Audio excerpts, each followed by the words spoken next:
Good morning dear students. I hope आप सभी अच्छे होंगे।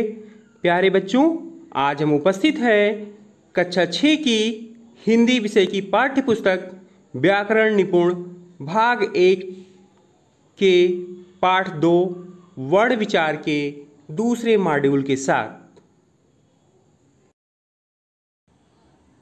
पिछले मॉड्यूल में जाना था कि स्वर जो है 11 होते हैं। यहाँ भी देखिए एक चार्ट के माध्यम से स्पष्ट किया गया है कि स्वर 11 होते हैं। अनुस्वार अंग और विसर्ग आ होता है। इसके अलावा का से लेके माँ तक के जो है व्यंजन स्पर्श व्यंजन कहलाते हैं, जो 33 की संख्या में होते हैं। अंतस्थ व्यंजन देखिए इस चार्ट से जैसा कि स्पष्ट हो रहा है। अंतस्थ व्यंजन ऊष्म, आगत और संयुक्त, ये सभी व्यंजन स्पष्ट हो रहे हैं कि अंतस्थ व्यंजन या, रा, ला और वा को कहा जाता है। ऊष्म व्यंजन स, सा, हा और सा को कहा जाता है।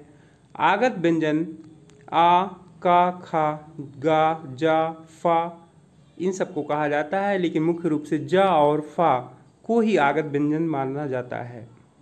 संयुक्त व्यंजन छा, त्रा और ज्ञा को कहा जाता है। तो बच्चों, इस चार्ट से देखिए सभी बातें स्पष्ट हो गई हैं। अब इसके बाद व्यंजन की परिभाषा हम समझ लेते हैं। तो व्यंजन जिन वर्णों का उच्चारण स्वतंत्र रूप से नहीं होता तथा जिनके उच्चारण में स्वरों की सहायता ली जाती है, उन्हें व्यंजन कहते हैं। व्यंजन का उच्चारण स्वतंत्र रूप से नहीं होता, बल्कि ये स्वरों पर निर्भर होते हैं। इनके उच्चारण में स्वरों की सहायता ली जाती है।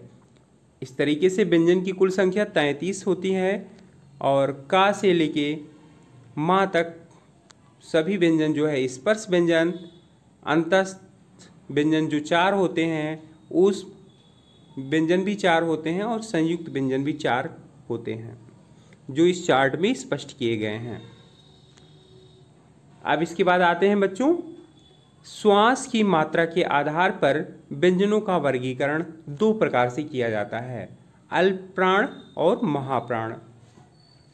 अल्प प्राण व्यंजन वे होते हैं जिनके उच्चारण में कम वायु लगती है और कम प्रयत्न करना पड़ता है, उन्हें अल्प प्राण व्यंजन कहते हैं, जैसे का, गा, ता, दा आदि। महाप्राण जिन व्यंजनों के उच्चारण में अधिक वायु लगे और अधिक प्रयत्न करना पड़े, उन्हें महाप्राण व्यंजन कहते हैं। प्रत्येक वर्ग का दूसरा और चौथा व्यंजन महाप्राण व्यंजन होता है। तो बच्चों, महाप्राण व्यंजन की पहचान होती है कि हर वर्ग में जो दूसरे और चौथे व्यंजन होते हैं वे महाप्राण व्यंजन कहलाते हैं, और अल्प प्राण व्यंजन पहले और तीसरे व्यंजन अल्प प्राण व्यंजन कहलाते हैं। जैसे खा, इसकी महाप्राण व्यंजनों की उदाहरण समझ लीजिए। खा, घा, झा, फा ये सब जो है महाप्राण व्यंजनों के उदाहरण हैं। संयुक्त व्यंजन 2 भिन्न व्यंजनों के परस्पर सहयोग को संयुक्त व्यंजन कहते हैं। जब 2 व्यंजन मिल जाते हैं और कोई तीसरा व्यंजन निर्मित होता है तो उसको संयुक्त व्यंजन कहते हैं। जैसे का और सा मिलके यहाँ पे छा व्यंजन एक बनाते हैं, ता और रा मिलके त्रा बनाते हैं। तो ये सब जो है संयुक्त व्यंजन कहलाते हैं, और इनके द्वारा बनाए गए शब्द जैसे कच्छा, मित्र ये सब जो है संयुक्त व्यंजन के उदाहरण होते हैं। द्वित्व व्यंजन ये भी बहुत इम्पॉर्टेंट व्यंजन है। तो बच्चों, जब इसकी पहचान होती है जब एक ही वर्ण 2 बार आ जाते हैं, एक ही वर्ण 2 बार मिलते हैं तो उन्हें द्वित्व व्यंजन कहते हैं। जैसे पत्ता, अब इसमें देखिए ता वर्ण की आवृत्ति 2 बार हो गई है। कच्चा, चा की भी आवृत्ति 2 बार हो गई है। बच्चा, इसमें भी चा की 2 बार आवृत्ति हो गई है। तो ऐसे व्यंजन द्वित्व व्यंजन कहलाते हैं। तो बच्चों, आज के वीडियो में बस इतना ही। अब कुछ बहुविकल्पीय प्रश्न आपके सामने आ रहे हैं और उनके माध्यम से आपका मूल्यांकन किया जाएगा। आपका पहला प्रश्न है, जिन वर्णों के उच्चारण में स्वरों की सहायता ली जाती है उन्हें कहते हैं। प्रश्न को ध्यान से समझिएगा। जिन वर्णों के उच्चारण में स्वरों की सहायता ली जाती है उन्हें कहते हैं। आपके विकल्प हैं का व्यंजन, खा वचन, गा कारक और घा सर्वनाम। जी हाँ बच्चों, गेस कीजिए।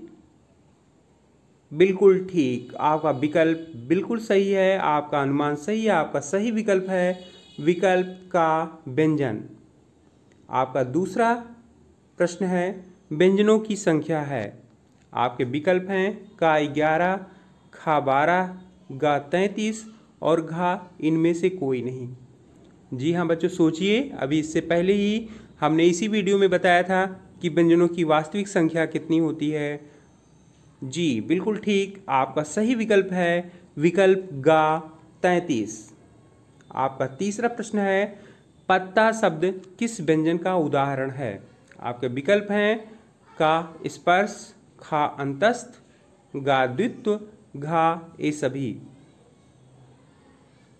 तो बच्चों यहाँ देखिए, ता वर्ण की आवृत्ति 2 बार हो रही है, ता सब वर्ण 2 बार आ रहा है, तो ये द्वित्व व्यंजन का उदाहरण हो जाएगा। अतः आपका सही विकल्प होगा विकल्प गा।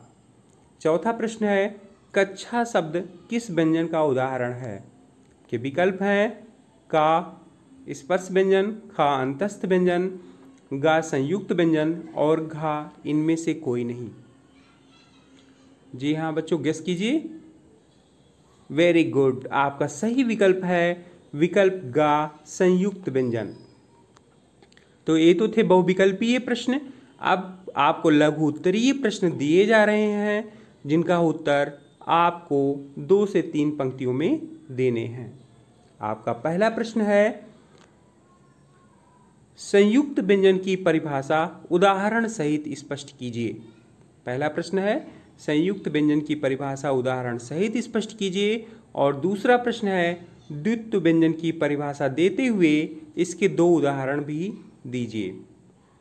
तो बच्चों ये तो थे लघु उत्तरीय प्रश्न। आज के वीडियो में बस इतना ही। स्वस्थ रहिए, सुरक्षित रहिए और पढ़ाई करते रहिए। मिलते हैं कल एक नए वीडियो के साथ। तब तक के लिए धन्यवाद।